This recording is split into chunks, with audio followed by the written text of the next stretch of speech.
Class 9 ছাত্ৰ ছাত্ৰীসকল তোমালোকৰ মাজলৈ লৈ আনিছোঁ গণিতৰ তোমালোকৰ সিলেবাসখন। এতিয়া চোৱা, তোমালোকে প্ৰথম আহিব তোমালোকৰ পুনৰালোচনাৰ পৰা 8 নম্বৰ আহিব, সংখ্যা প্ৰণালীৰ পৰা আহিব 7 নম্বৰ, সংখ্যা প্ৰণালী গোটেই চেপ্টাৰটো আহিব, হোল চেপ্টাৰ আহিব। ইয়াৰ পিছত তোমালোকৰ বহুপদ আহিব, বহুপদৰ পৰা আহিব 10 নম্বৰ, বহুপদৰ গোটেই চেপ্টাৰটোৱে চাই যাবা তোমালোকে। ইয়াৰ পিছত স্থানাংক জ্যামিতি, ইয়াৰ পৰা আহিব 5 নম্বৰ, স্থানাংক জ্যামিতিও হোল চেপ্টাৰে আহিব।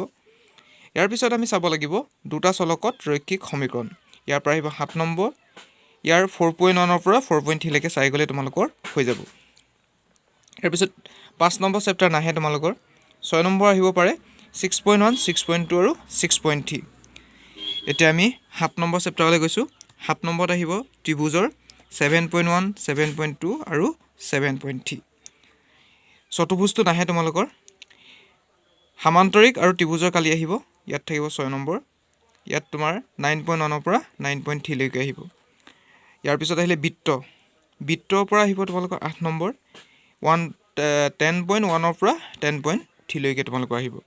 ইয়াৰ পিছত আহিলে অংকন, অংকনো তোমালোকৰ ঠিক সেইদৰে 11.1 আৰু 11.2 আহি যাব। এতিয়া আমি 12 পইণ্ট চাম। 12 পইণ্টত 4 নম্বৰ আহিব হিৰণ্য সূত্ৰ। ইয়াত তোমালোকে 12.1 আৰু 12.2 চাই গ'লে হৈ যাব। ইয়াৰ পাছত আহিলে পৃষ্ঠকালি আৰু আয়তন, ইয়াত 8 নম্বৰ আহিব যিহেতু, ইয়াত সেইকাৰণে তোমালোকে 13.1 পৰা 13.4 লৈকে চাই গ'লে হৈ যাব। ইয়াৰ পিছত 14 নম্বৰ চেপ্টাৰত তোমালোকে পৰিসংখ্যা চাবা 14.1 পৰা 14.3 লৈকে, ইয়াত আহিব 8 নম্বৰ। ইয়াৰ পিছত আহিলে সম্ভাৱিতা, সম্ভাৱিতা তোমালোকে 1 নম্বৰ কুৱেশ্যন পাবা, ইয়াত সেইকাৰণে 3 নম্বৰ আছে। তোমালোকে গোটেইকেইটা চেপ্টাৰ চাবা সম্ভাৱিতা। তোমালোকৰ এইখনে হৈছে সিলেবাসখন।